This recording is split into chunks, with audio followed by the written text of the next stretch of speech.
Today on Parks and Parades, we're visiting the Wishmakers Enchanted Dining Experience at 1900 Park Fair, a character dining buffet restaurant located in Disney's Grand Floridian Resort.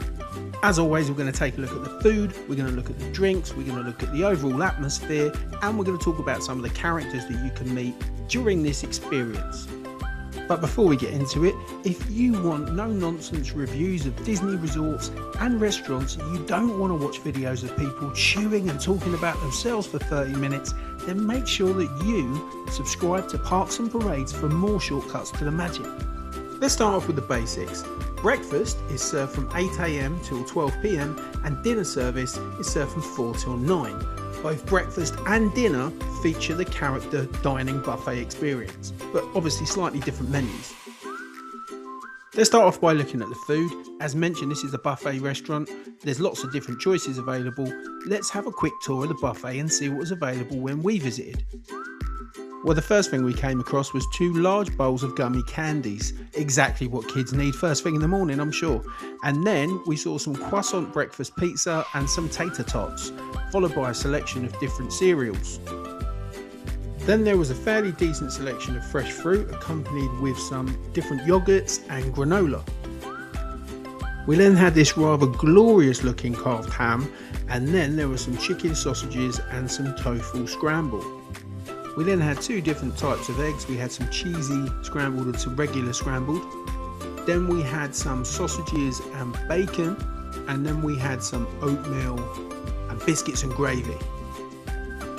The buffet then got sweet with some cinnamon bun bites, some bread pudding, and then we had some pancakes, and because it's a character breakfast, you've got to have those Mickey waffles. Next up, a beef and potato hash, a cheesy potato casserole and some cheese grits, and then some traditional eggs benedict with hollandaise sauce, some smoked salmon and cream cheese, and then back to the sweet stuff with some donut holes, muffins and Danish, banana bread, and then this fantastic strawberry soup with whipped cream. And finally, a selection of croissants, breads and bagels. Let's talk about drinks, and as part of the meal you get teas and coffees and POG juice, P-O-G, passion fruit, orange and guava. Seem to serve it at most restaurants. It is very, very nice. Now, in addition to those drinks, there are a selection of other drinks such as specialty cocktails that are available to order.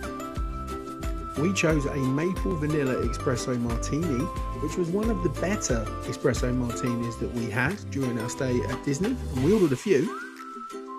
And I went for my go-to breakfast cocktail, the Legacy Mimosa. Very tasty. The kids went for the aptly named So Many Wishes non-alcoholic specialty beverage, which was pomegranate green tea, hibiscus lemon, and a dash of stardust. Well presented and very, very sweet. Now let's talk about the characters. You can meet Mirabelle, Cinderella, Tiana, and Aladdin. When you are seated in the restaurant, they will give you a postcard with all of the autographs on, and then halfway through the meal they perform a wish ceremony. They ask you to take the postcard out, hold it high in the air, and make your wish so it can come true. So let's talk about pricing. As of April 2026, breakfast is $58 per adult and $37 for children aged 9 and under, and dinner comes in at $69 for adults and $44 for children. Guests on the Disney dining plan can eat here using 1 table service credit at either dinner or breakfast. So how do the reviews stack up? Well, TripAdvisor gives it a 4.1, while Google Reviews gives it a very respectable solid 4.5. But what did we think of it? I didn't think it hit my expectations. This was the first time that I dined here. In all the years that we've been coming to Disney, I was really excited to try this place, but it just didn't hit the mark.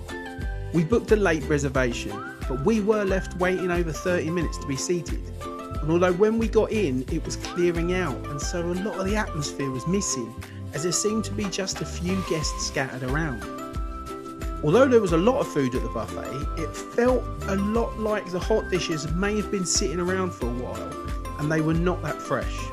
The servers were really nice, but it was hard to get service at times, as they seemed more into clearing down the tables around us. Now I get that it was a late booking, but we usually take the last sit-in at character breakfasts, and it's more of a brunch that way, and normally the experience isn't affected by that, but I guess on this occasion it just didn't meet our expectations. I would have to give this experience a Parks and Parades 3.5 on this occasion. So have you dined at 1900 Park Fair, and did you have a better time than we did? Let us know in the comments.